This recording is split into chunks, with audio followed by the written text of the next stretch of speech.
لا نفرق بين أحد من رسله وقالوا سمعنا وأطعنا غفرانك ربنا وإليك المصير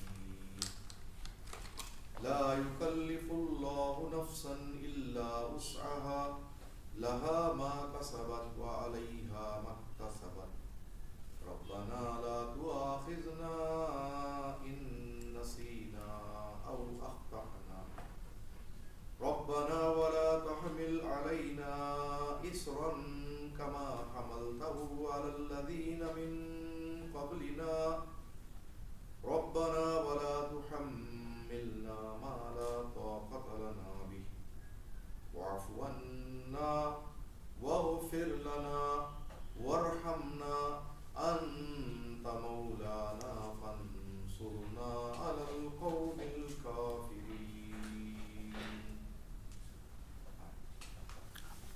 جزاكم الله خير.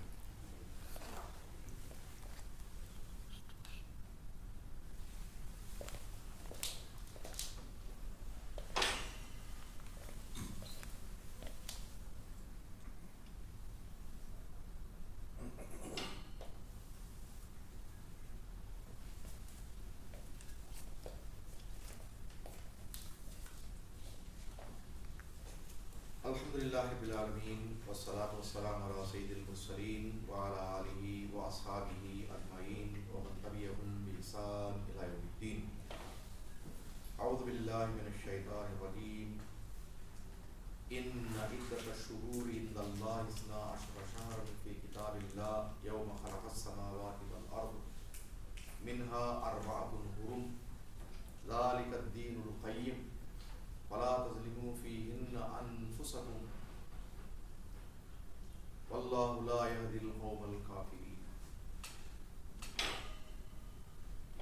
ప్రియమైన సోదరులారా, ఈ కార్యక్రమానికి విచ్చేసిన వారందరికీ స్వాగతం పలుకుతున్నాను. అల్లాహ్ సుబ్హానహు వ తఆలా మన అందరి ఈ కలయికలో మన అందరి విజ్ఞానాన్ని పెంపొందించుకోవడానికి మార్గం సుగమం చేయగాక.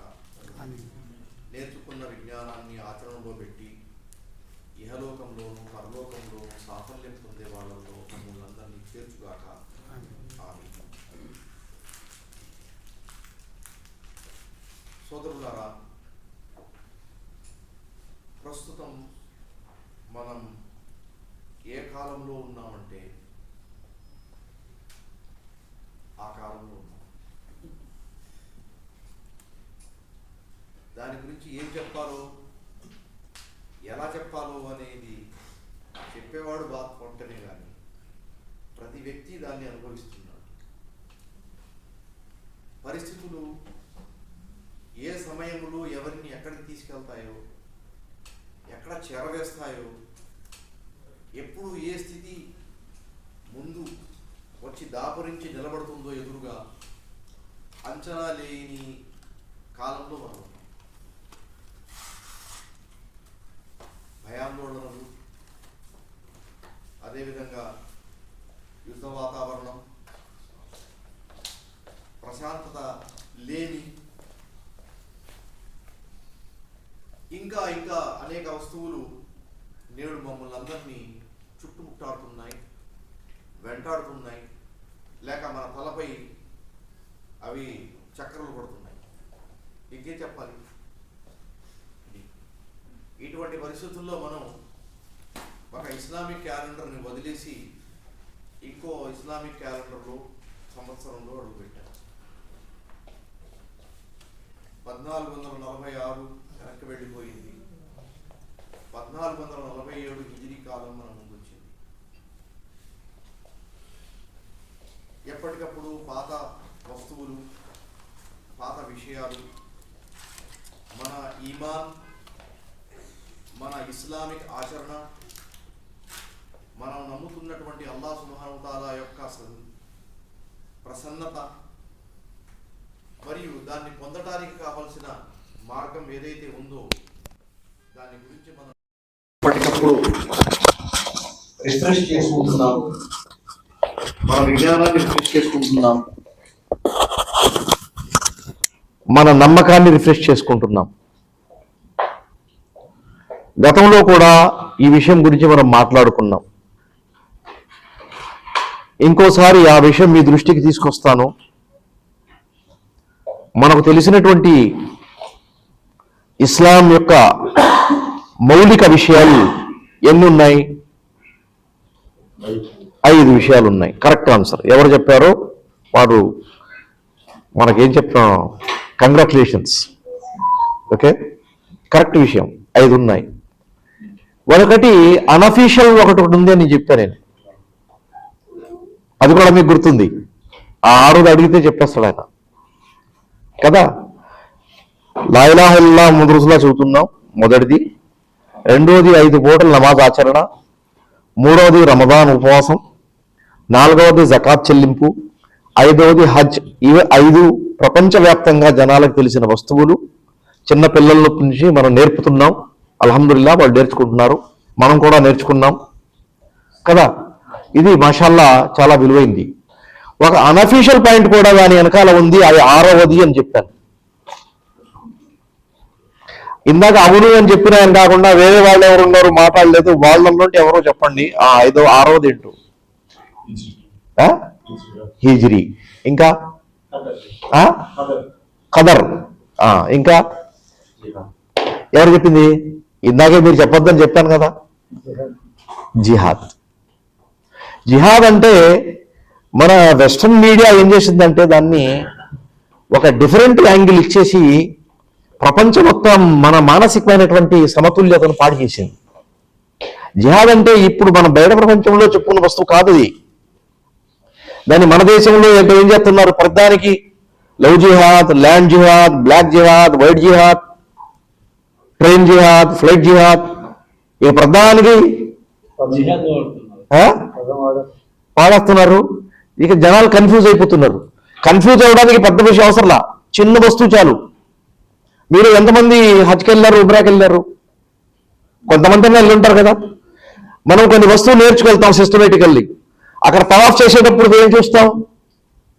జనాలు బిగ్గరగా పుస్తకాలు పెట్టుకుని గట్టిగా దువా చదువుతుంటే వెనకాల ఆమీన్ చెప్తుంటే వాళ్ళు చూసి కన్ఫ్యూజ్ అయిపోతాం. అది ఇంతగా మా గురుగారు ఏం చెప్పకుండా బట్టి 2 దువాలు నేర్పేసి పంపించాడు చూడు, అసలు మా గురుగారు పనికిరాడు అసలు అని ఆలోచన మనకు వస్తుంది. నాకు స్వయంగా నాకు అనుమతి, నేను నేర్చుకున్నంత వేస్ట్ అనిపించేది. అది అక్కడ కన్ఫ్యూజన్ ఆలోచన. సో కన్ఫ్యూజ్ అవ్వడం పెద్ద అవసరంలా, అందుకని మనుషులను తికమక చేస్తున్నారు. ఇటువంటి వాతావరణంలో మనం ఉంటున్నప్పుడు జిహాద్ అనే పదానికి కరెక్ట్ మీనింగ్ అంటే, నేను నమ్ముతున్నటువంటి విశ్వాసం ఏదైతే ఈమాన్ బిల్లా అనేది ఉందో, నేను లా ఇలాహ ఇల్లల్లాహ్ ముహమ్మద్ రసూలుల్లాహ్ చదివి దాన్ని సుస్థిరం చేయడానికి శ్రమ చేస్తున్నాను, దాన్ని పటిష్టం చేయడానికి నేను చేస్తున్న కృషి మాత్రమే జిహాద్ అండి.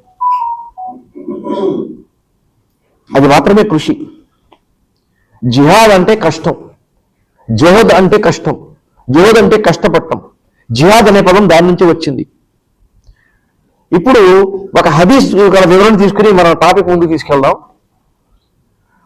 ఒక ఆయన ముహమ్మద్ సల్లల్లాహు అలైహి వసల్లం దగ్గరికి వచ్చి, ప్రవక్త సల్లల్లాహు అలైహి వసల్లం గారు, నేను మీ సైన్యంతో పాటు కలిసి ఫ్రంట్ లైన్లోకి వెళ్తాను, అక్కడ వెళ్ళి నా సేవలు అందిస్తాను అని చెప్పాడు. అది ఆ పదానికి కూడా జిహాద్ అనే పదమే వాడతాం.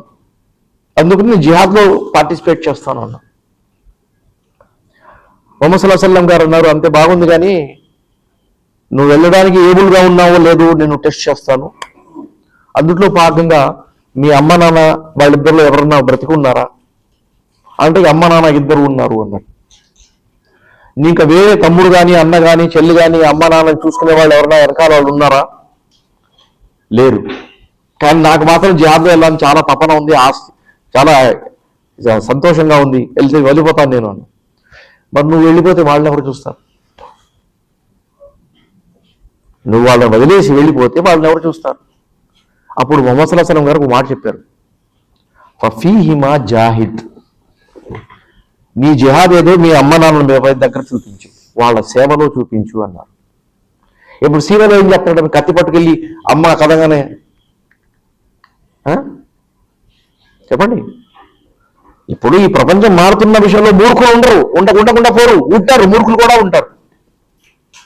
ఒక మూర్ఖుడి సంగతి ఎలా ఉంది, మిలిటరీకి వెళ్ళి వచ్చాడు చాలా కష్టం మీద, వాళ్ళ నాన్న కష్టపడి మిలిటరీకి పంపించాడు. ఆ తర్వాత నాన్న చనిపోయాడు. చనిపోయిన తర్వాత అతను తిరిగి వచ్చాడు. నాన్న చనిపోయాడు కదా, అమ్మ ఒంటరిగా ఉంది, కలిసి వెళ్దామని. అమ్మ వచ్చి, అమ్మ నాన్న చాలా రోజులు నా కొడుకు వచ్చాడు, చాలా మారిపోయాడు, అతను చాలా బాగా వంట చేసి తినిపించాలి, వాడిని రకాల వంటలు తినిపించాలని ఇది చేసింది, అది చేసింది, అది చేసింది, అది చేసింది. ఇక వంటల్లో రకాలు మీ అందరూ నాకంటే ఎక్కువ తెలుసుకుని ఆ అమ్మాయి ఎన్నెన్నమని చేసినాయి. ఇప్పుడు కుర్రాడు భోజనాలు కూర్చుంటే వడ్డిస్తుంది, ఆ ప్లేట్ నిండిపోయింది. ఏం చెప్పాలి వాడు అమ్మకి? కాస్త ఆగు, తిన్న తర్వాత ఎదుగానే అనాలి. అంతేగా మామూలుగా మీరైతే అనేదంటే మేము ఉంటాం. వాడు మిలిటరీ వెళ్ళాడు కదా, హాల్ట్ అన్నాడు. ఏమన్నాడు? ఆగిపోవు అన్నాడు. ఆ ముసలాడిగా ఏం తెలుసు? అమ్మో నా కొడుకు చాలా రోజులు కూర్చోడు, ఇంకా కావాలనుకుంటాడు. ఎందుకంటే నేను రుచికరమైన వస్తువులు ఉన్నాను కదా, నా చేతి వంట అంటే శని 1 సంవత్సరం పైన అయిపోయింది, 2 సంవత్సరాలు అయిపోయినాయి, అందుకని ఇంకా వడ్డిస్తుంది. గట్టిగా హాల్ట్ అని గట్టిగా కాసాడు. అన్ని ఇంకా మొత్తం విషయాలు ఎవరైనా కుండా వాళ్ళకి పోసేసింది. అప్పుడు గట్టిగా అక్కడ ప్లేట్ వెనక్కి నెట్టేసి, నేను ఒక్కసారి హాల్ట్ అంటే 100 మంది ఆగిపోతారు అక్కడ. ఒక్కసారి హాల్ట్ అంటే నా దగ్గర ట్రైనింగ్ తీసుకున్న వాళ్ళు 100 మంది ఆగిపోతారు. నువ్వు ఒక్కదానిని ఆగలేకపోయావా? ఆలోచించుకుంటున్నారు. నువ్వు ఒక్క ముసలాడు, నువ్వు ఒక్క హాల్ట్ అంటే నీకు 3 సార్లు చెప్పాలని నేనంటే, నీ అన్నం వద్దు, నువ్వు వద్దు. అతను ఎంత నేర్చుకున్నాడు, ఎంత ఇంప్లిమెంట్ చేశాడు కదా. మూర్ఖులు అన్ని చోట్ల ఉంటారు. మూర్ఖులు గురించి మనం మాట్లాడటం లేదు. వస్తువు ఏంటంటే, జిహాద్ అనేది దైనందిన జీవితంలో మనకు పనికి వచ్చే ప్రతి మంచిని మనం సేకరించడానికి చేస్తున్న కృషి, ప్రతి చెడుని మన నుంచి దూరం నెట్టివేయడానికి చేస్తున్న కృషి. ప్రతి మంచి వస్తువుని నా ఫేవర్లో తీసుకోవడానికి నేను చేస్తున్న చిన్న పని కూడా జిహాద్లో భాగమే. అది చిన్న పని కష్టం మీద వస్తే చిన్న పని అది. అదే పెద్ద విషయానికి వస్తే కొన్ని పనులు ఐకమత్యంతో సామూహికంగా చేయాల్సిన పనులు ఉంటాయి. దాని అచీవ్మెంట్ కోసం ఒక్కడు ఎంత ప్రయత్నం చేసినా రావడదు కదా. ఇటువంటి కృషి, కంటిన్యూస్లీ సలిపే కృషి జిహాద్. అది మొదటి నుంచి చివరి వరకు ఉంటుంది. ఏ విధంగా ఒకసారి లా ఇలాహ ఇల్లల్లాహ్ చదివితే మనం మరణించే వరకు దాన్ని లా ఇలాహ ఇల్లల్లాహ్ సంరక్షించాల బాధ్యత వైపు ఉంది. ఒకసారి మన ఇస్లాంలోకి వస్తే 5 పూటల నమాజ్ చనిపోయే వరకు కొనసాగటం ఉంటుంది. ఈ కృషి కూడా అలాగే ఉంటుంది. అందుట్లో అనేక విషయాలు ఉంటాయి.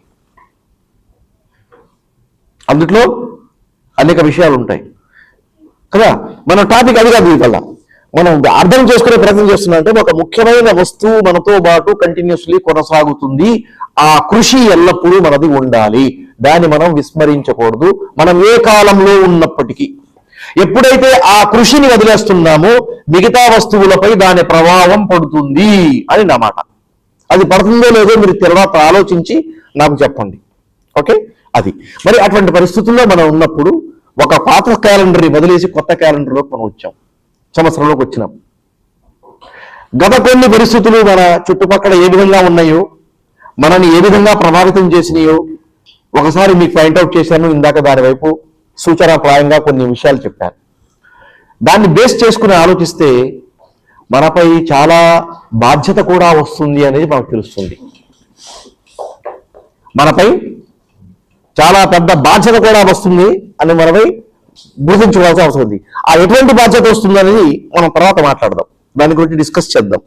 ఇప్పుడు ఇటువంటి పరిస్థితుల్లో మనం కొత్త సంవత్సరంలో అడిగిపెట్టాం కాబట్టి మనం కొన్ని విషయాలను నెమరు వేసుకోవాలి, రిపీట్ చేసుకోవాలి, అదేవిధంగా రిఫ్రెష్ చేసుకోవాలి. వాటిలో భాగంగా ఒక వస్తువు ఏంటంటే మనం క్యాలెండర్ గురించి 2 మాటలు చెప్పుకోవాలి. మనకి క్యాలెండర్ అవసరం ఉందా అనేది ఇవాళ అవసరం ఉందా? నిజంగా ఉందా? ఎంతమంది మనలో వాళ్ళు ప్రతిరోజు క్యాలెండర్ చూస్తారు? ప్రతిరోజు క్యాలెండర్ చూసే వాళ్ళు ఎంతమంది ఉంటారు? ఉండరు కదా. నాకైతే ప్రతిరోజు కంప్యూటర్లో చూసి డేట్ ఎంత వచ్చింది, మొబైల్లో చూసి ఏం డేట్ అని రాసుకోవడం అవసరం ఉంటుంది. నేను మాటికి చూస్తుంటాను. నేను అటువంటి మూర్ఖుల్లో ఒకరిని అని చెప్పడం నాకు అభ్యంతరం లేదు. మీరు తెలివితేటలు కలిగినటువంటి ప్రజ్ఞాపాఠం కలిగినటువంటి పెద్దవారు కాబట్టి మీకు అవసరం ఉండకపోవచ్చు. కానీ క్యాలెండర్ లేకుండా మనం ముందుకు అడుగు వేయడానికి సమస్యలు ఉంటాయి. క్యాలెండర్ అంటే బేసికల్లీ దాని ముఖ్య అర్థం ఏంటంటే ఓకే, ఒక ప్రత్యేక సూచన ప్రాయంగా హైలైటెడ్ టైం. హైలైటెడ్ అంటే ఉన్నాం, క్యాలెండర్ ఏంటంటే హైలైటెడ్ టైం. ఎందుకంటే మన జీవితం మొత్తం టైం అని ఆల్రెడీ మనం డిసైడ్ చేసుకుందాం చెప్పుకున్నాం. టైం లేని జీవితం లేదు. కావాలంటే మీరు లెక్కలు వేసుకోండి. పొద్దున మీరు ఎన్నింటికి వేలుకున్నారు, ఎన్నింటికి బ్రష్ చేశారు, ఎన్నింటికి టిఫిన్ చేశారు, ఎన్నింటికి ఫ్రెండ్స్తో ఇంటి వాళ్ళతో మాట్లాడారు, ఎంతసేపు మాట్లాడారు, ఆ తర్వాత జుమా కోసం ఎన్నింటికి ప్రిపరేషన్ స్టార్ట్ చేశారు, జుమా తర్వాత ఎన్నింటికి తిరిగి వచ్చారు, ఈ అన్ని వస్తువులు మీరు రాసుకుంటే ఆ రాసుకున్న టైమే కదా మన జీవితం, మనం చేసిన పనులే కదా జీవితం. ఇంకేం మిగిలింది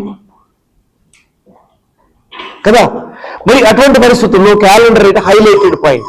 ఈ టైంలో ఇది జరిగింది, ఈ సమయంలో ఇది జరిగింది, ఈ సమయంలో ఇది జరిగింది అది నోట్ చేసుకోవడానికి. ఇటువంటి నోట్ చేసిన వస్తువులు మన జీవితంలో తర్వాత రిపీట్ చేసి వెనక్కి తిరిగి చూసుకోవడానికి ఏం రోజు ఏ జరిగింది, దానివల్ల ఏ ప్రభావం వచ్చింది, ఆ తర్వాత ఎలా జరుగుతుంది అని చూసుకోవడానికి పనికి వస్తుంది. ఇంకేం కదా. సో దానికి మన జీవితంతో లింక్ ఉంది. ఆ లింక్ను దృష్టిలో పెట్టుకుంటే మన ఆలోచన ధోరణి కంటే అల్లా ఏం చెప్తున్నాడు అంటే, ఆ ఆలోచన నాకు మీకంటే చాలా ముందు వచ్చింది కాబట్టి ఆ అవసరం మీకు ఏర్పడుతుంది. ఎందుకంటే భవిష్యత్తులో నేను మానవుడిని పుట్టించబోతున్నాను. మానవుడి ప్రపంచంలో రాకముందు అతనికి కావలసిన కొన్ని వస్తువులు నేను ఇవ్వాలి అతనికి. ఎవరికి కదా. అంటే మాట ఎలా అయింది, మీ ఇంటికి ఒక పెద్ద గెస్ట్గా వస్తున్నారు. ఆ వచ్చే గెస్ట్ని దృష్టిలో పెట్టుకుని, ఆయన అవసరాలను దృష్టిలో పెట్టుకుని, ఆయన యొక్క స్థానాన్ని దృష్టిలో పెట్టుకుని, మనం ఆయన ఉంటున్నట్టు రూమ్లో, ఆ ఇంట్లో లేకపోతే ఆ ఫ్లాట్లో మనం ఇస్తున్నటువంటి ఫెసిలిటీస్ మన వల్ల అయిన ఫెసిలిటీస్ అంతేగా.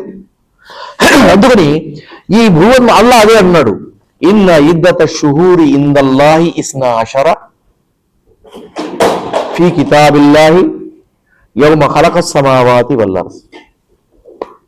భూమి ఆకాశాలు ఎప్పుడైతే పుట్టించాడో అప్పుడే అల్లాహ్ సుబ్హానహు వ తఆలా ఈ సమయాన్ని సంవత్సరాలలో లెక్కేయటం జరుగుతుంది. ఆ సంవత్సరం అనేది నెలల వారీగా విభజించడం జరుగుతుంది అని ఆయన డిసైడ్ అయ్యాడు. ఈ ఫెసిలిటీ ఎవరికి ఇవ్వాలని? మానవుడికి ఇవ్వాలని. సో మానవుడు అప్పుడు లేడు.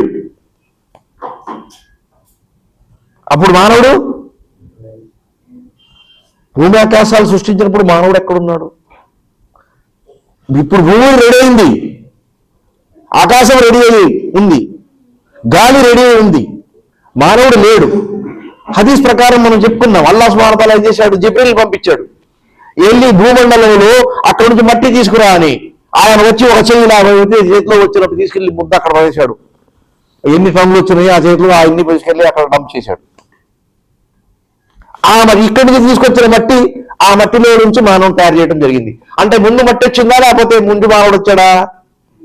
ముందు మట్టి వచ్చింది, క్లియర్ గా తెలుస్తుంది. అందుకే ముందు ప్రిపరేషన్ అది, తర్వాత మానవుడు కదా. మరి అటువంటి స్థితిలో మానవుడు ఎప్పుడైతే వస్తాడో అతనికి కావాల్సింది టైం బౌండ్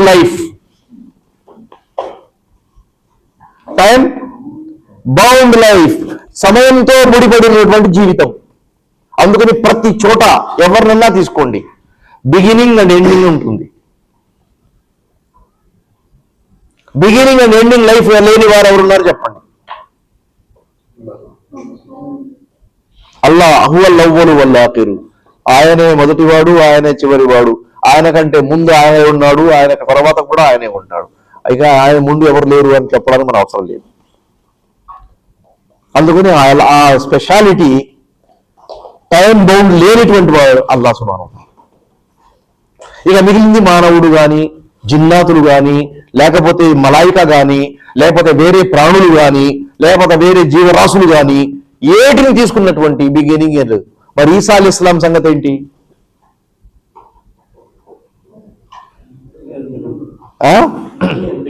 ఇంకా ఆయన ప్రయాణం చేస్తూనే ఉన్నాడు. ఆయన హాల్ట్ చేసిన పాయింట్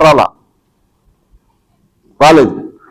అందుకని ఆయన హాల్ట్ చేసే స్టేజ్ రాకముందు ఇంకొక స్టేషన్లో ముందు ఒక స్టేషన్లో దిగుతాడు ఆయన.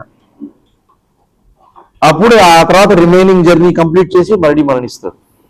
ఎస్కేప్ లేదు.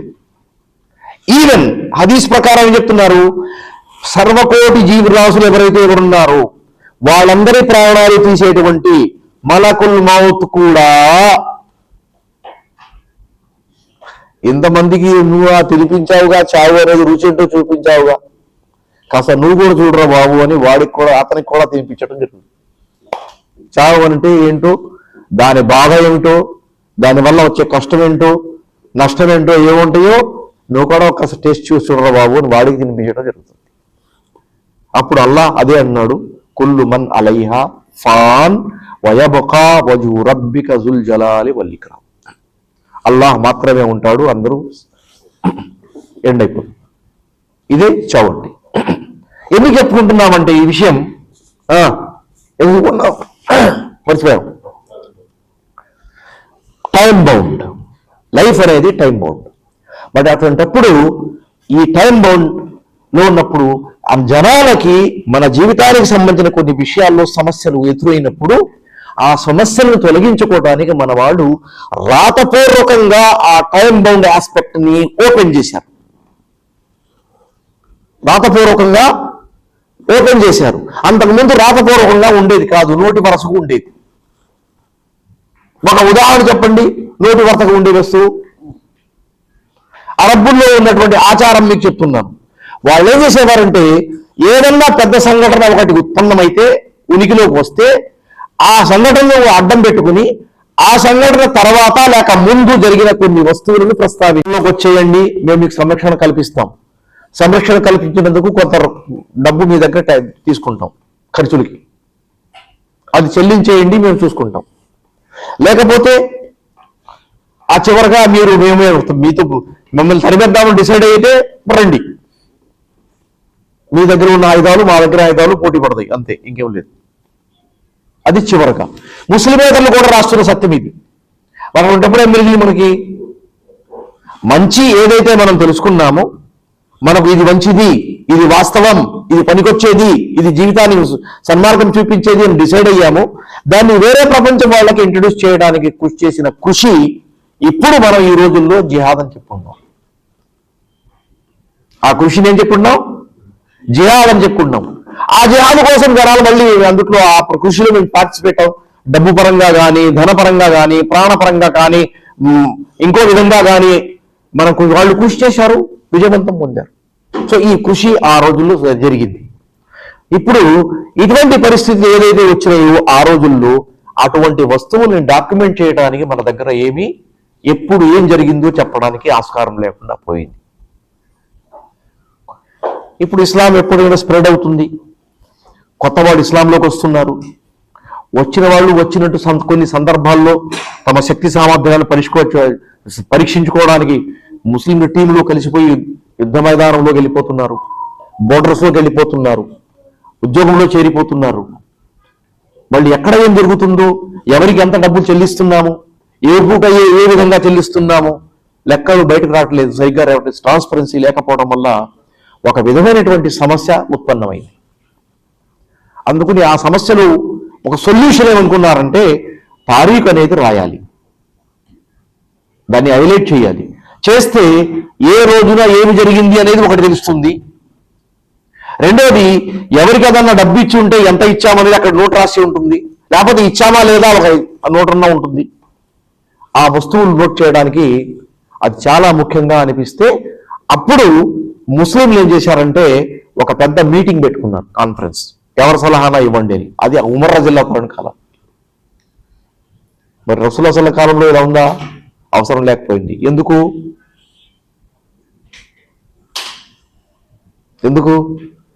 రసూలుల్లాహ్ సల్లల్లాహు అలైహి వసల్లం గారి కాలంలో ఇస్లాం హిజాజ్ ప్రాంతంలో మాత్రమే ఉందిగా. మక్కా మదీనా చుట్టుపక్కల ప్రాంతాలు హిజాజ్లో మాత్రమే ఉంది. బయటికి వెళ్ళా.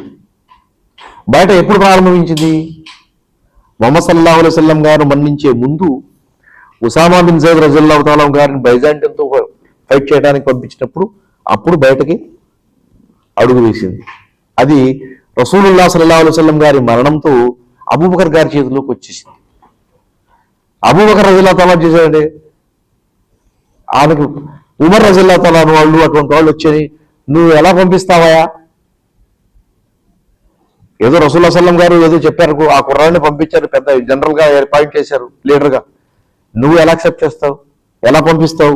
వాళ్ళు ఇంత కట్టుదిట్టంగా ఉన్నారు, వాళ్ళ దగ్గర సామగ్రి ఎక్కువ ఉంది, యుద్ధంలో ఆరితేరిన వాళ్ళు, ఎలా పంపిస్తావు అని అంటే అబూబకర్ ఒకే మాట అన్నారు, అతను చిన్నవాడు పెద్దవాడు అని నా దగ్గర ఏం లేదు, అతను కొత్తవాడు పాతవాడు అనే ఆలోచన నాకు లేదు, ఇతను గెలుస్తాడా ఓడిపోతాడా అనే విషయం కూడా నాకు అవసరంలా.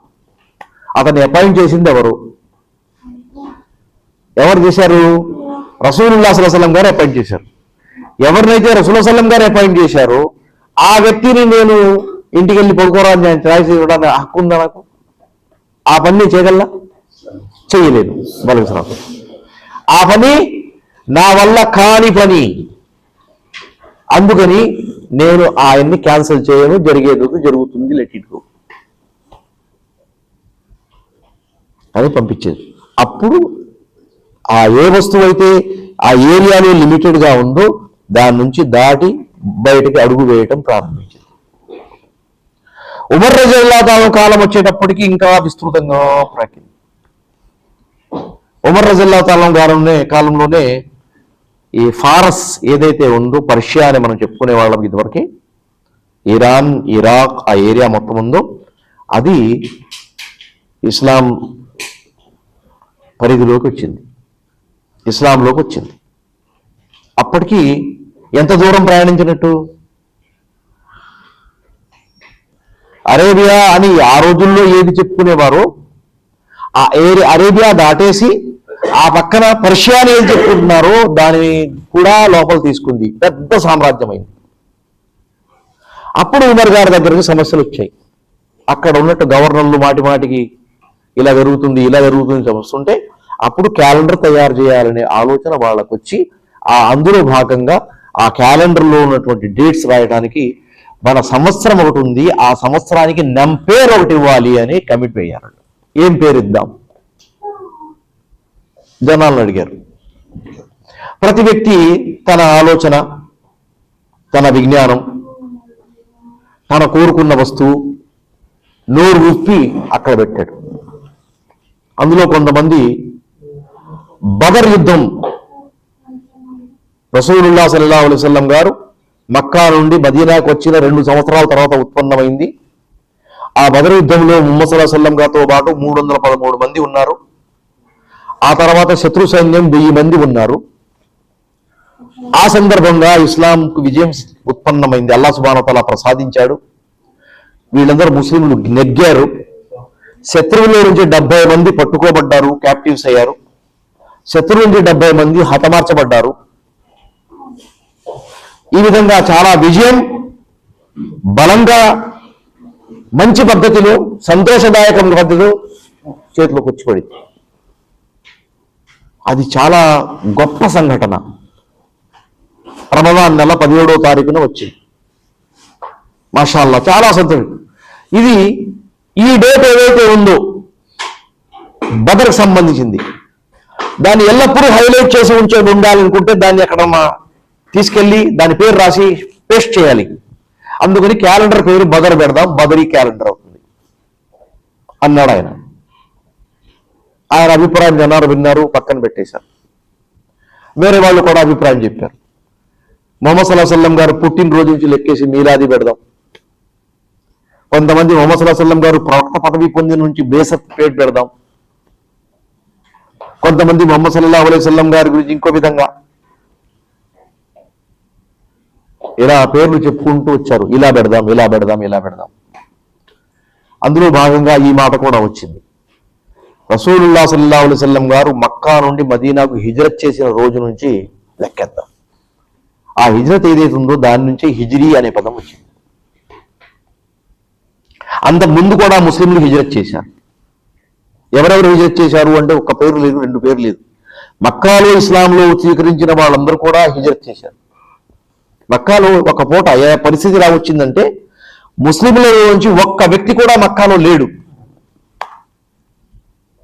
అతను ఇథియోపియా వెళ్ళిపోయాడు, ఆ రోజుల్లో అబిసినియా, లేకపోతే మదీనా వెళ్ళిపోయాడు. ముహమ్మద్ సల్లల్లాహు అలైహి వసల్లం గారు కూడా మైగ్రేట్ చేసి ఆయన మదీనా వెళ్ళిపోయారు. మదీనా వెళ్ళంగానే ఒక ఏలాన్ ప్రకటన చేశారు. ఏమని? ఎవరైనా సరే లా ఇలాహ ఇల్లల్లాహ్ ముహమ్మద్ రసూలుల్లాహ్ చెప్పి తన స్థానంలోనే కంటిన్యూస్ గా నేను ఉంటాను అంటే ఏదన్నా సమస్య వచ్చి పడితే వాడిపై నేను యాక్సెప్ట్ చేయను. అందుకని ఎక్కడెక్కడ ఎవరు ఉన్నా అందరూ మదీనాకు వచ్చేయండి. సో సందర్భానికి అనుగుణంగా ఎవరన్నా ఎక్కడ వెళ్ళి ఇద్దరు ముగ్గురు వెళ్ళి ఎక్కడ ఉండిపోతే, ఎక్కడ వేరే చోట ఉండిపోతే, ఎక్కడ వేరే చోట సెటిల్ అయిపోయి ఉంటే, ఇక్కడ ప్రశాంతంగా ప్రస్తుతానికి బాగానే ఉంది అని ఉండిపోతే, ఏదో కారణం వల్ల నాకు మదీనాకు దూరంగా ఉంటే వాళ్ళు కూడా మదీనా వచ్చేయండి. వచ్చేసారు. ఇంకెవరు మిగిలిన బయట. ఈవెన్ అబిసినియాలో ఉన్నవాడు కూడా మైగ్రేట్ అయిపోయి తిన్నగా మదీనాకు వచ్చేసారు. తత్పరిగా మదీనాలో నంబర్ పెరిగింది, జనాల సంఖ్య పెరిగింది. దానివల్ల ఏం లాభమైంది? జనాల సంఖ్య పెరిగినప్పుడు ఏం లాభమైంది? 2 పూటలు తినేవాళ్ళు 1 పూట తింటున్నారు. ఎందుకంటే జనాల్లో పంచిపెట్టేటప్పుడు ఇద్దరు 2 పూటలు సరిపోవట్లేదు. 2 గంటలు నిద్ర తగ్గింది. కొత్త వాళ్లతో సమస్యలు పెరిగినాయి. వాళ్ళు షెల్టర్ ఇవ్వాలి, వాళ్ళు లాడ్జింగ్ ఇవ్వాలి, వాళ్ళకి ఏదన్నా ప్రొవిజన్ కల్పించాలి, వాళ్ళకి ఏదన్నా బట్టలు అరేంజ్ చేయాలి. అన్నీ వదులుకుని వచ్చేసారు. ఏం కావాలంటే దాని పెద్ద హెడేక్ కదా అది కదా. దాన్ని ముహమ్మద్ సల్లల్లాహు అలైహి వసల్లం గారు మంచి పద్ధతిలో హ్యాండిల్ చేశారు. దాని గురించి ప్రస్తుతం మనం మాట్లాడటం లేదు. హ్యాండిల్ చేసి సక్సెస్ఫుల్లీ హ్యాండిల్ చేశారు. ఇలా వచ్చారు, సంఖ్య పెరిగింది. మరి ఈ హిజ్రత్ ముహమ్మద్ సల్లల్లాహు అలైహి వసల్లం గారిది ఒక నార్మల్ హిజ్రతే మొదటి సెక్షన్లో. కానీ తోటి వాళ్ళతో కలిపి చూసినప్పుడు సామూహికంగా ఆ పాయింట్లో చాలా బెనిఫిట్స్ కనిపించాయి.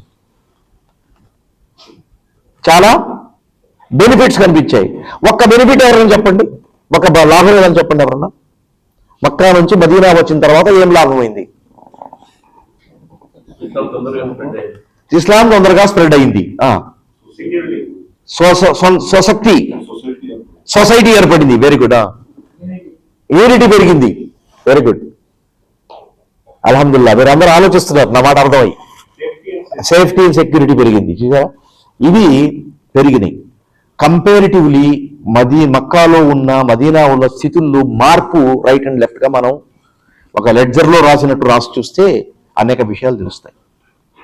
మీరు చూడండి, మక్కాలో ఉన్నప్పుడు ముహమ్మద్ సల్లల్లాహు అలైహి వసల్లం గారిని ఎవరైనా తిడితే, ఎవరైనా కొడితే, ఎవరు కాలర్ పెట్టి లాగితే, లేకపోతే ఇక్కడ వచ్చి ఇక్కడ బట్టలు గట్టిగా పట్టుకుంటే, లేకపోతే నెట్టేస్తే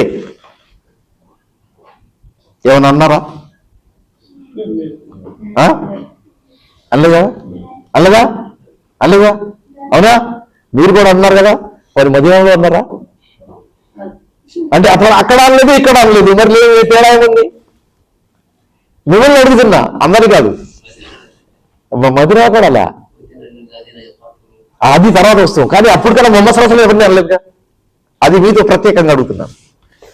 ఓకే, అలా అనలేదు. కానీ ఎప్పుడైతే ఇక్కడ వచ్చినప్పుడు ఈ ఆదేశం ఏదైతే గురువారు చెప్తున్నారో, సూరత్ హజ్లో నుండి ఆయతు ఉజిన లిల్లదీన యుఖాతలూన బిఅన్నహుం జులిము అని అవతరించిందో, అప్పుడు జనాలలో ఒక విధమైన పట్టు, ఎక్సైట్మెంట్, కోరిక, తపన, ఏదన్నా చేయాలి అనే ఆలోచన, తన్నిన వాడిని తిరిగి తన్నాలి అనే వాంఛ పుట్టుకొచ్చింది. ఎందుకంటే వాడు నా డబ్బు లాక్కున్నాడు, నా ఇల్లు లాక్కున్నాడు, నా దగ్గర బంధువులు సెపరేట్ చేశాడు. ఇక్కడ నేను తిరిగి వెళ్తే నాకు ఏది, నా వస్తువు ఏది అంటే ఎక్కడెక్కడ ఉంది అని చెప్పే స్థితిలో అయిపోయింది. సర్వం కోల్పోయాను. ఎందువల్ల కోల్పోయాను? ఆ ఒక్క లా ఇలాహ ఇల్లల్లాహ్ వల్లే కదా. కదా. అందుకని అది జనాల్లోకి వచ్చింది, ఆ భావన వచ్చింది. ఆ భావన ఆ పూట సహకారం అందకపోతే అప్పుడు వాళ్ళకి ఈ జీవితానికి ఆ జీవితానికి తేడా కనిపించదు. కనిపించకపోతే మళ్ళీ ఇక్కడ ఎందుకు ఉండవు, అక్కడే ఉండాలి అనే ఆలోచన వస్తుంది, తిరిగి వెళ్ళిపోదామని. అది రాకుండా ఉండాలి అంటే వాళ్ళ ఆలోచన లెవెల్లో మనకొచ్చిన పద్ధతిలో, మనకు కావాల్సిన పద్ధతిలో ప్రోత్సాహం కలపాలి కదా. అప్పుడు అవతరించినప్పుడు అప్పుడు వాళ్ళల్లో ఒక కొత్త కోరిక ఏదైతే వచ్చిందో అది ఉవ్విళ్ళు రథం ప్రారంభించింది, అది అభివృద్ధి చెందడం ప్రారంభించింది. దానివల్ల ఒక పాయింట్ ఒకటి గురించాం. రెండో విషయం, మక్కాలో ఉన్నప్పుడు ముహమ్మద్ సల్లల్లాహు అలైహి వసల్లం గారు బహిరంగ ప్రచారం చేస్తే ఎంత కష్టం అయ్యేది. ఎందుకంటే ముహమ్మద్ సల్లల్లాహు అలైహి వసల్లం గారి మొదటి లక్ష్యం ఏమిటి? ఇంట్లో కూర్చుని ఉండటమా, ఇదే మన రుచికరమైన వంటకాలు తయారు చేయించటమా? కాదు కదా. ఇస్లాం ప్రచారం, జనాలలో ఇస్లాం యొక్క గొప్పతనం, ఇస్లాం యొక్క మంచితనం, ఇస్లాం యొక్క తెలిసినటువంటి విజ్ఞానం జనాలకు వెళ్ళాలి. వాళ్ళకి అల్లాహ్ ఎవరో తెలవాలి, అల్లాహకు వేరే వాళ్ళకి సంబంధం ఏమి తెలవాలి, మానవుడికి అల్లాహకు ఉన్న సంబంధం తెలవాలి. వాళ్ళకి ఈ విషయాలు తెలుసుకోవాల్సి, తెలియకపోతే వాళ్ళు అల్లాహ్ని ఎలా ఆదరిస్తారు? అందుకని ఆ ముఖ్య ఉద్దేశం అక్కడ పూర్తయిందా? కాల అది మిగిలే ఉంది. అది ఇక్కడ ఫ్రీడమ్ వచ్చింది. రెండు, మూడవది, అక్కడ ఉన్నప్పుడు ముహమ్మద్ సల్లల్లాహు అలైహి వసల్లం కొన్ని చెప్పిన మాటలు జనాలకు నచ్చినప్పటికీ, అర్థమైనప్పటికీ ఒక అడుగు ముందు వేసి ఆయన మీరు చెప్పింది కరెక్టే అని చెప్పడానికి జనాలు సాహసం చేయలేకపోయారు. జనాలు సాహసం చేయలేకపోయారు. వాళ్ళకి సాహసం చేయడానికి ఒక మీకు ఏదన్నా పాయింట్ ఇవ్వాలి. అరే నేను అనుకున్నది కరెక్టే, అదే రైట్ అయింది కదా, నేను కూడా అందుట్లో. ఎందుకంటే మానవుడిలో ప్రకృతి సిద్ధంగా మంచిని అడాప్ట్ చేసుకునే అలవాటు లేక ఏముంది? ప్రకృతి ఉంది. ప్రకృతి సిద్ధమైనటువంటి ఒక ఇన్స్టింక్టివ్ ఉంది, ఆలోచన ఉంది. మంచిది ఎక్కడ ఉంటే దాన్ని డెవలప్ చేసుకోవాలని. అందుకని ఈ ముహమ్మద్ సల్లల్లాహు అలైహి వసల్లం చెప్పేది మంచిదా కాదా, వీళ్ళు అతని దగ్గర ఉన్న బంధువులు ఆయన ఎదురుస్తున్నప్పుడు మేము ఏం చేయాలి? బయట వాళ్ళం కాస్త ఆగి చూద్దామని ఆ మంచిని తెలుసుకుని దాన్ని గ్రహించడానికి జనాలు వెనక అడుగేశారు. అప్పుడు వాళ్ళు ఇక్కడ రావాలంటే వాళ్ళకేం కావాలి? మీరు అనుకున్నది ప్రకృతి సిద్ధంగా కరెక్టే అని తెలియజేయాలి వాళ్ళకి. అందుకోసం ఈ హిజ్రత్ తర్వాత జరిగినటువంటి ఆ ఆయతు వీళ్ళకి సహకరించింది కదా. ఇప్పుడు ఇక్కడున్న ప్రపంచం, అక్కడున్న ప్రపంచం. కొంతమంది సహాబా వచ్చి ఏం చేశారంటే, అయ్యా వీళ్ళందరూ మమ్మల్ని చితక బాధేస్తున్నారండి, దాని సొల్యూషన్ ఏమన్నారు? మోసవాసం చెప్పండి, ఏమన్నారు? ఓపిక పట్టండి, సహనం వహించండి, కాస్త తొందరపడమాకండి. ఈ మాటలేగా. పైగా వాళ్ళను ఈ యాంగిల్లోనే ఇంకా మోటివేట్ చేయడానికి ఏం చెప్పారంటే, మీరేంటయా అసలు ఏం ఓపిక లేకుండా ఇప్పుడు తొందరపడిపోతున్నారు? మీకంటే ముందు ఉన్న వాళ్ళల్లో గతంలో ఎవరన్నా లా ఇలాహా ఇల్లల్లాహ్ చెప్పినప్పుడు జనాలు ఆయన పట్టుకొచ్చేసి ఆయన పైనటువంటి ఏమన్నా ఐరన్ కోమ్స్, దువ్వెనలు, ఐరన్ ఇనుప దువ్వెనలతో శరీరంపై పెట్టి ఎముకల నుంచి మాంసాన్ని సెపరేట్ చేసేసేవాళ్ళు. అయినప్పటికీ వాళ్ళు కిమ్మనకుండా, నోరెత్తకుండా దాన్ని ఓర్చుకున్నారు, సహనం పాటించారు. ఎందుకంటే మేము లా ఇలాహా ఇల్లల్లాహ్ చెప్పామని. మీరందరూ తొందరపడిపోతారు, ఎక్కడ సహనం మీది అని ఎదురుగా వాళ్ళకే మోటివేటివ్ పాయింట్ లో గట్టిగా స్థిరంగా ఉండండి అని చెప్పడం. ఇప్పుడు మదీనాకి వెళ్ళిన తర్వాత ముహమ్మద్ సల్లల్లాహు అలైహి వసల్లం కంటే ముందే అల్లాహ్ సుబ్హానహు వ తఆలా ఆయత్ పంపించాడు. మీరేం మరి కాకండ్రా, మీతో చాలా పనులు ఉన్నాయి, నేను తీసుకుంటాను కదా, ఇప్పుడు నేను పర్మిషన్ ఇస్తున్నాను, మీరు రెడీ అవ్వండి, మీ దగ్గర ఏమి ఆయుధాలను రెడీ చేసుకోండి, మీకు మాత్రం పని లేదు. చూసారా మార్పు? ఈ మార్పు చాలా విలువైనది. ఈ మార్పుని ఆదరించాల్సిన అవసరం మన దగ్గర ఉంది కాబట్టి ఆ అవసరాన్ని అడ్డుకు పెట్టుకుని ఆ సంఘటనని హిజ్రీ అనే పదం అక్కడ ఏడ్ చేద్దాం. మన క్యాలెండర్ ప్రతి పేజీలో ప్రతిరోజు మనకు హిజ్రత్ గుర్తుండాలి. ప్రతిరోజు తెల్లవారంగానే కళ్ళు చూసుకుంటూ వచ్చి వాళ్ళ తారీఖు ఏంటి ఇలా చూసినప్పుడు ఆ హిజ్రీ పదం, ఆ హిజ్రత్ పదం మనకు గుర్తు రావాలి. అలా దాన్ని ప్యాచ్ జనాలందరూ ఒప్పుకున్నారు దాన్ని. ఆ సందర్భంగా క్యాలెండర్ పేరు హిజ్రీ. దాని మొదటి రోజు మొహర్రం 1వ తారీఖు లెక్కేశారు. మొహర్రం 1వ తారీఖు. ఇప్పుడు మొహర్రం అనేది ఇస్లామీయ క్యాలెండర్లో మొదటి నెల. కానీ 12 నెలలు మాత్రమే మన దగ్గర ఉన్నాయి. ప్రపంచంలో వేరే క్యాలెండర్లు ఉన్నాయి, వాళ్ళ దగ్గర 12 నెలలు ఉన్నాయి. ఇథియోపియన్ క్యాలెండర్లో 13 నెలలు ఉన్నాయి. మీరు విని ఉంటారు, విన్నారా? ఎవరు వినలేదా? నేను బాధపడుతున్నా. విన్నారు కదా, చాలా అవకాశం విన్నాడండి. ఆయన ఏమన్నా ఇప్పుడు విన్నాడో తెలియదు, కానీ నేను మాత్రం చాలా సంతోషంగా ఉంది విన్నారని. నా ద్వారా వినలేదు కదా, అదే ఇప్పుడు విన్నాం. వాళ్ళ దగ్గర ఏంటంటే ప్రతి నెల 30 రోజులది. ఇప్పుడు ఉన్న మన క్యాలెండర్లో ఫిబ్రవరి వచ్చేటప్పుడు 28 డేస్ ఉంది, లేకపోతే కొన్ని 5 నెలల్లో ఏమో ఉన్నాయి, 31 డేస్ ఉన్నాయి. సో ఈ విధంగా లెక్కేస్తుంటే 30 ఎంత అయితే 360 రోజులు అయింది. ఆ 5 రోజులు 6 రోజులు తేడా వస్తుంది. ఈ తేడాను ఏం చేశారంటే సెపరేట్ మంత్గా కౌంట్ చేశారు. 5 రోజులు మంత్ అంటే ఇవి తేడాలు రాకుండా ఉంటారు. అంతే, ఇంకేం చేశారు గొప్ప వాళ్ళే. దానికో సెపరేట్ పేరు పెట్టారు. వాళ్ళు ఆ విధంగా అదే కొనసాగుతుంది వాళ్ళ దగ్గర. నేటి కూడా వాళ్ళు దాన్ని ఎంజాయ్ చేస్తున్నారు. ఇంకా వేరే వస్తున్నాయి కదా. సరే, వాళ్ళ దగ్గర ఇంకో విషయం కూడా ఉంది, మీకు తెలుసో లేదు. వీళ్ళు మామూలు క్యాలెండర్ అయితే 1 జనవరికి ప్రారంభిస్తారు కదా, వాళ్ళ దగ్గర అట్టా కాదు. వాళ్ళు జీసస్ క్రైస్ట్ని 7th జనవరి నుంచి లెక్కేస్తారు. 7వ తారీఖున పుట్టినట్టు వాళ్ళ క్యాలెండర్ ప్రకారం. అక్కడ నుంచి వాళ్ళ సంవత్సరం ప్రారంభమవుతుంది. దానివల్ల మనకు వచ్చేది పోయేది ఏం లేదు. మనకంటూ ఒక క్యాలెండర్ పెట్టుకున్నాం. 1 మొహర్రంతో ప్రారంభం. 1 మొహర్రంతో ప్రారంభప్పుడు అల్లాహ్ సుబ్హానహు వ తఆలా 12 మంత్స్ ఉన్నాయి అని చెప్పాడు. ఆ 12 మంత్స్ లిస్ట్ ఏదైతే ఉందో, ఇస్లాంకు ముందు కూడా అలాగే 12 మంత్స్ ఉండేవి. జనాలు ఆదరించేవారు, గౌరవించేవారు. అందులో వాళ్ళు ఉపవాసాలు కూడా పాటించేవాళ్ళు. వాళ్ళు దానికి అనుగుణంగా ఆచరణ చేసేవారు. మీరు ఆల్రెడీ విని ఉంటారు, మక్కాలో ముహమ్మద్ సల్లల్లాహు అలైహి వసల్లం ప్రవక్తగా నిలబడక ముందు మక్కా వాసులు తవాఫ్ చేసి హజ్ చేసేవాళ్ళు. మళ్ళీ హజ్ నెలలో హజ్ చేసేవాళ్ళు, వేరే నెలలో చేసేవాళ్ళు కాదు.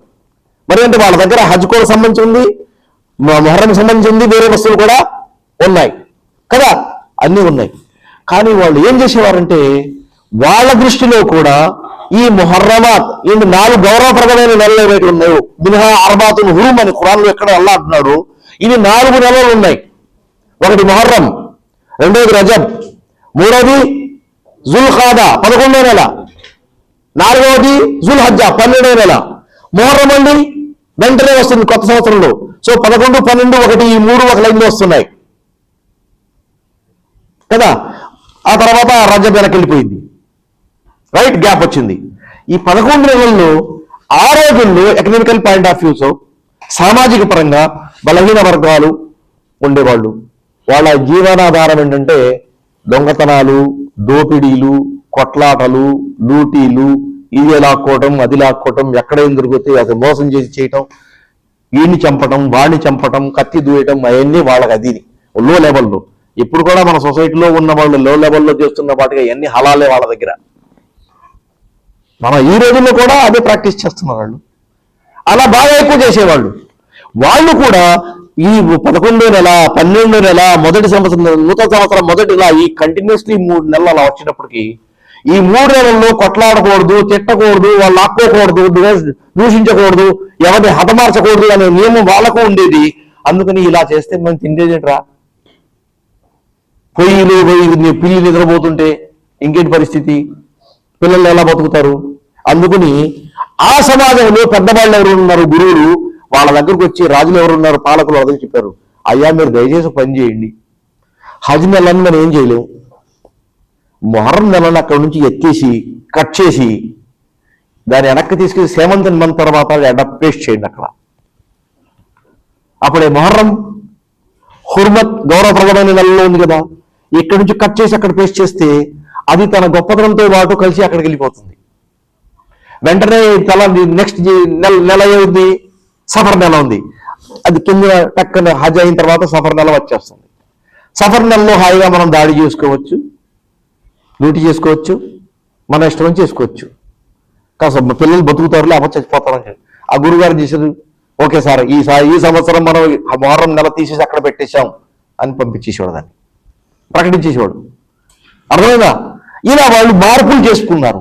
ఈ మార్పు చేర్పుల్ని ఖురాన్లో వివరణ ఇవ్వడం జరిగింది. సూరతుల్ హజ్, సూరత్ తౌబాలో ఇన్నమన్ నసీయు జియాదతున్ ఫిల్ కుఫర్ అని చెప్పి అల్లాహ్ సుబ్హానహు వ తఆలా ఈ నెలల్ని ముందుకి వెనక్కి ఇలా చేయడం అనేది కుఫర్, కాఫిర్లు చేస్తున్నటువంటి పనిలో అది ఒక భాగం. ఇలా ఎందుకు చేశారో కూడా వివరణ అక్కడ ఇవ్వడం జరిగింది. అల్లాహ్ ఏ వస్తువుల్ని హరాం చేశాడో దాన్ని హలాల్ చేసుకోవడానికి చేశారు. మనం కూడా ఈ రోజుల్లో కొన్ని పనులు అలా చేస్తున్నామేమో ప్రశ్న వేసుకుంటే ఎక్కడో ఒక సెక్షన్లో ఏదో చేస్తూనే ఉంటాం. అది నెలలు కాకపోవచ్చు, వేరే వస్తువున్నా ఉండొచ్చు. మన వాళ్ళు మ్యూజిక్ని హలాల్ చేసుకున్నారు, మన వాళ్ళు వడ్డీని హలాల్ చేసుకున్నారు, మన వాళ్ళు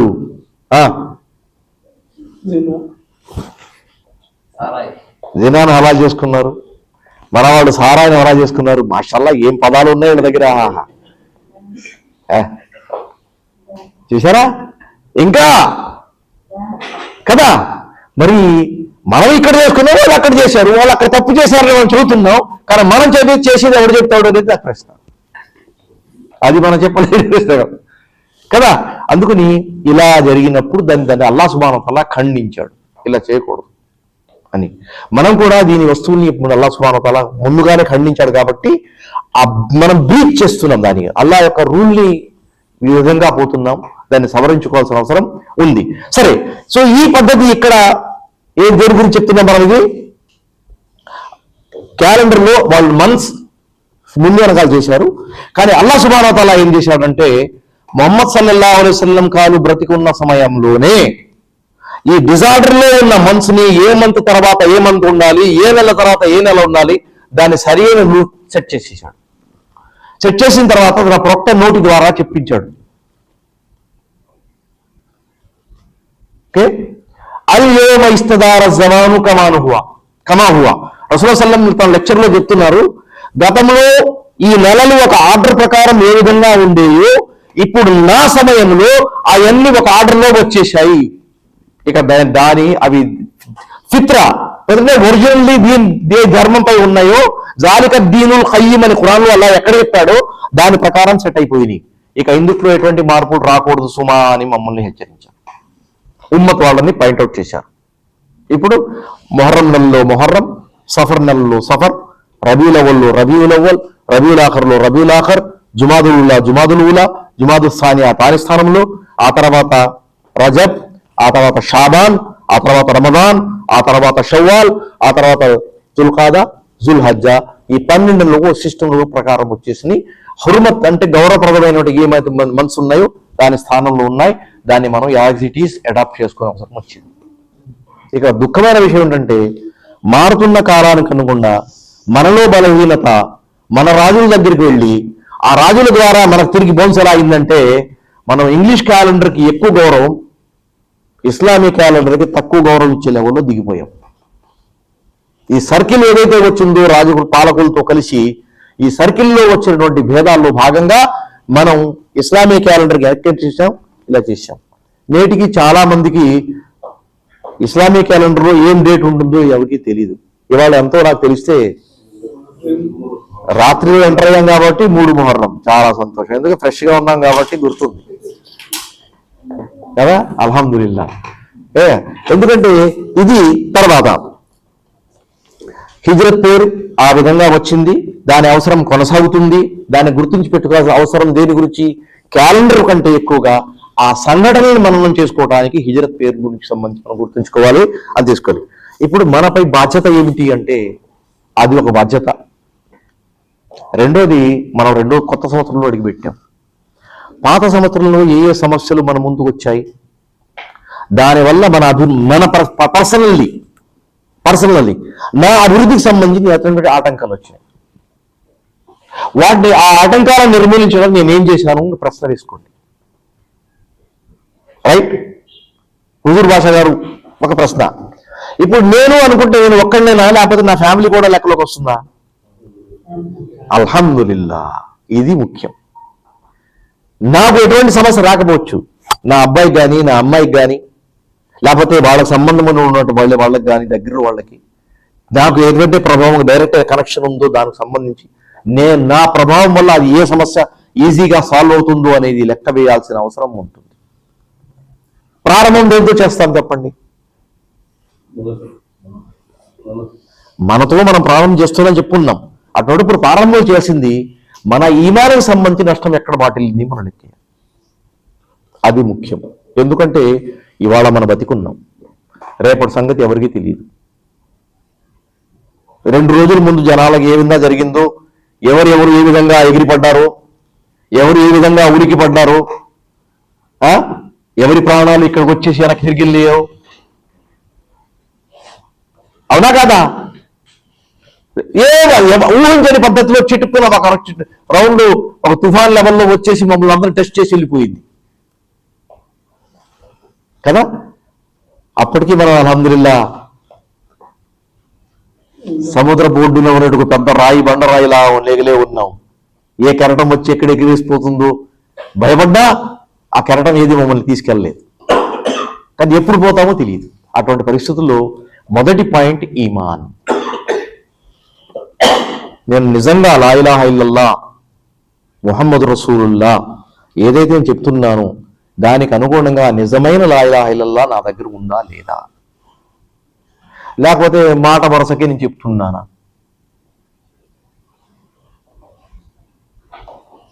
కదా. ఖురాన్లో అల్లాహ్ సుబ్హానహు వ తఆలా సూరా బఖరాలో ఓకే వమినన్ నాసి మన్ యఖూలు ఆమన్నా బిల్లాహి వ బిల్ యౌమిల్ ఆఖిర్. కొంతమంది ఏం చెప్తారు? లా ఇలాహా ఇల్లా చెప్తారు, అల్లాహపై విశ్వాసం ప్రకటించామని చెప్తారు. మాకు ఆఖిరత్ పై కూడా విశ్వాసం ఉంది అని చెబుతారు. సర్టిఫై చేయాలి ఎవరన్నా? నేను చెప్తే నాకు సర్టిఫై ఎవరు చేస్తారు చెప్పండి? నేను చెప్తున్నాను మీ ముందు కూర్చుని అల్లాహపై నా విశ్వాసం ఉందండి, ప్రవక్త ముహమ్మద్ సల్లల్లాహు అలైహి వసల్లం పై విశ్వాసం ఉందండి, ఖురాన్పై విశ్వాసం, నేను చెప్తాను. నేను చెప్పేది కరెక్ట్ కాదు, నా మాటను ఎవరు వెరిఫై చేస్తారు, దాన్ని నా మాటకు ఎవరు సర్టిఫై ఇస్తారు కరెక్ట్గా చెప్తున్నాడు అని ఎవరు చెప్తారు?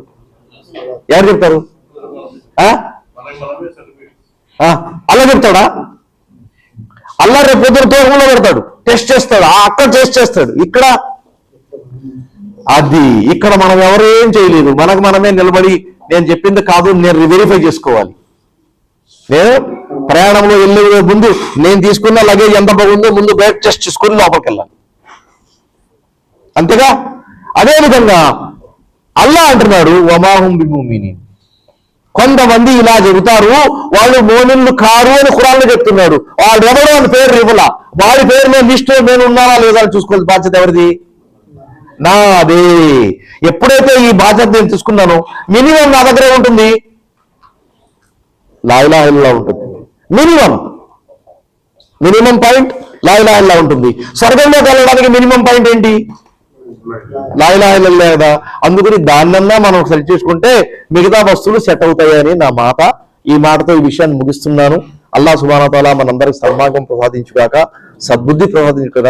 నేను అల్లాహ్ సుబ్హానహు వ తఆలా నేర్చుకున్న విజ్ఞానాన్ని ఆచరణలో పెట్టి ఇహలోకంలోనూ పరలోకంలోనూ సాఫల్యం పొందే వాళ్ళలో మమ్మల్ని చేర్చుగాక. అనేక సమస్యలు ఉత్పన్నమైన ఈ కాలంలో మనం ఉంటున్నాం.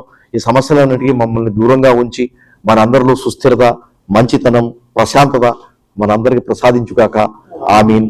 జజాకుముల్లాహు ఖైరన్. అస్సలాము అలైకుం వరహమతుల్లాహి వబరకాతుహు. చలో, बहुत टाइम ले लिया।